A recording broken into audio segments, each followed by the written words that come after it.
Οι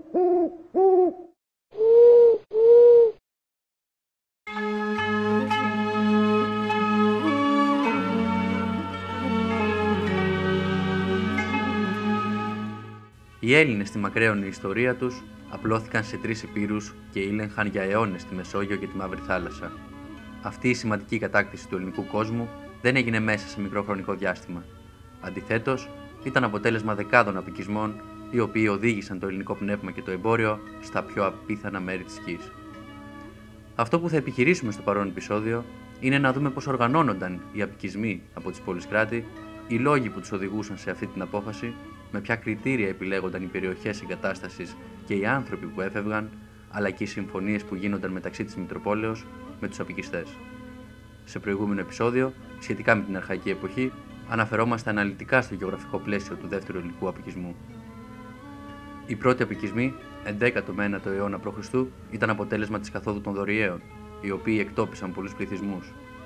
Έτσι φαίνεται ότι οι αποικισμοί αυτοί δεν ήταν για οικονομικούς λόγους, και γι' αυτό βλέπουμε ότι οι πρώτες αποικίες είναι αγροτικού χαρακτήρα. Στο δεύτερο αποικισμό ξεκινάει η οργανωμένη επέκταση των Ελλήνων σε Δύση και Ανατολή. Πλέον οι αποστολές πληθυσμών γίνονται με συγκεκριμένο και προαποφασισμένο τρόπο. Οι λόγοι που οδήγησαν στο δεύτερο ελληνικό αποικισμό αναλύονται στο βίντεό μας «Εισαγωγή στην αρχαϊκή εποχή».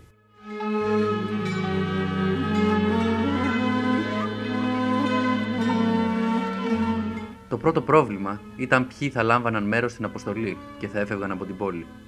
Επρόκειτο κυρίως για άγαμους νέους, οι οποίοι συνήθως δεν είχαν την οικονομική δυνατότητα να μείνουν στην πόλη, ακόμη και να κάνουν και να συντηρήσουν μια οικογένεια.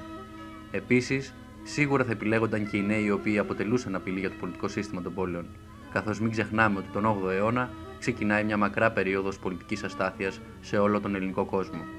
Οι φτωχοί και απογοητευμένοι νέοι ήταν η πρώτη επιλογή για να φύγουν, με λίγα λόγια. Πάντως έχουμε και περιπτώσεις όπως στην Ίσο Θήρα, σημερινή Σαντορίνη, όπου επιλέγονταν και οι δευτερότοκοι από πλούσιες οικογένειες να συμμετάσχουν στις επιχειρήσεις, ώστε να μην προκληθούν ταραχές από τους φτωχούς, οι οποίοι ένιωθαν ότι οι εύποροι τους έδιωχναν. Η πόλη παραχωρούσε στους απίκους όλα όσα χρειάζονταν: τροφή και στόλο για να μπορέσουν να ανταπεξέλθουν στις δυσκολίες του αποικισμού. Η διήγηση του Ηροδότου για τον αποικισμό των Θηραίων στην Κυρίνη είναι αποκαλυπτική για το πώς οργανώθηκε ο αποικισμός. Στην εν λόγω διήγηση υπάρχει ένα πάρα πολύ ενδιαφέρον περιστατικό. Μεταξύ αποικιστών και της Μητροπόλεως υπήρχε μια συμφωνία η οποία ανέφερε ότι οι αποικιστές θα έπρεπε να λείψουν από το νησί για τουλάχιστον 5 χρόνια. Εάν μετά το πέρας του χρόνου αυτού δεν κατάφεραν να στεριώσουν κάπου, είχαν το δικαίωμα να επιστρέψουν στην πόλη και να ανακτήσουν τα αγαθά και τα πολιτικά δικαιώματα που είχαν πριν φύγουν. Οι αποικιστές, μην καταφέρνοντας να ολοκληρώσουν την αποστολή τους, επέστρεψαν απογοητευμένοι στη Μητρόπολη, όμως θα συμβεί κάτι που δεν περίμεναν. Οι πολίτες της Θήρας δεν θα τους επιτρέψουν καν να πατήσουν στη στεριά και θα τους υποχρεώσουν να φύγουν και να συνεχίσουν την αποστολή τους. Το γιατί συνέβη αυτό φαίνεται από τη συμφωνία μεταξύ της Μητρόπολης και των Κυρηναίων, η οποία διασώζεται μέχρι και σήμερα. Μεταξύ άλλων, στη συμφωνία ξεκαθαρίζεται ότι οι αποικιστές επιλέγονταν με κλήρο, με κριτήρια κοινωνικά και γεωγραφικά. Όσοι επιλεγούν και αρνηθούν να ακολουθήσουν, τιμωρούνται με θάνατο, ενώ ένα ενδιαφέρον στοιχείο είναι ότι οι γόνοι των πλούσιων οικογενειών ορίζονταν να πλησιώσουν την αποικιακή αριστοκρατία, καθώς η αποικία έπρεπε να οργανωθεί με βάση το πολιτικό σύστημα της Μητροπόλεως. Φυσικά, στον αποικισμό μπορούσε να συμμετάσχει όποιος άλλος πολίτης ήθελε, εθελοντικά, πέραν αυτών που είχαν επιλεγεί δια κλήρου. Να τονίσουμε κλείνοντας ότι το μέρος του αποικισμού στην περίπτωση των Θηραίων είχε επιλεγεί εξ αρχής από το Μαντίο των Δελφών, ενώ είχε οριστεί και συγκεκριμένος άνθρωπος που γνώριζε τον προορισμό για να οδηγήσει τους αποικιστές.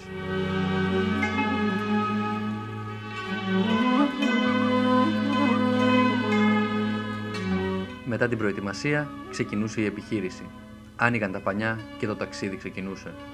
Οι αποικιστές είχαν στη διάθεσή τους όση τροφή ήταν αναγκαία, ενώ συμμετείχαν και 2 ειδών πλοία, τα εμπορικά και τα πολεμικά.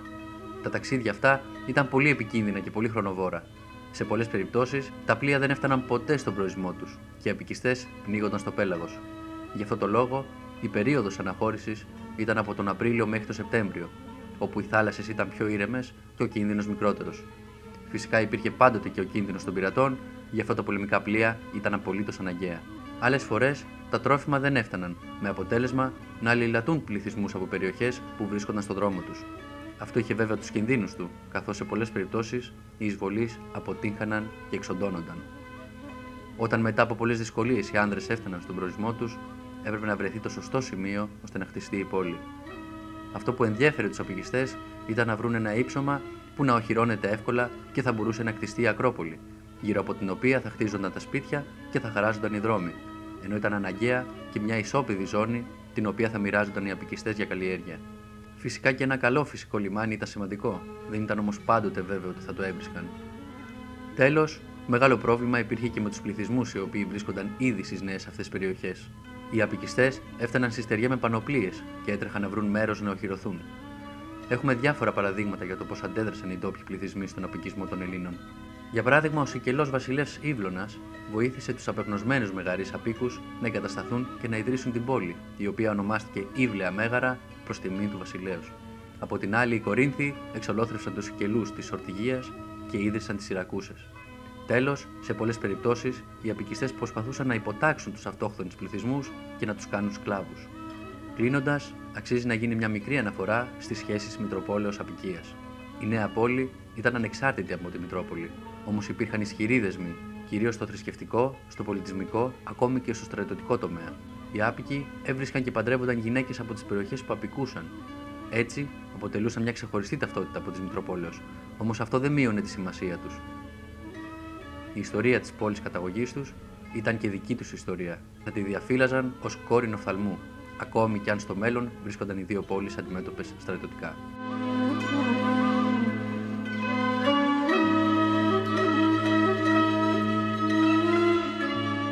Εάν σας άρεσε το βίντεο, κάντε like και γίνετε συνδρομητές για περισσότερη ηλική ιστορία, ενώ υπάρχει και η ιστοσελίδα μας kognoskoteam.gr.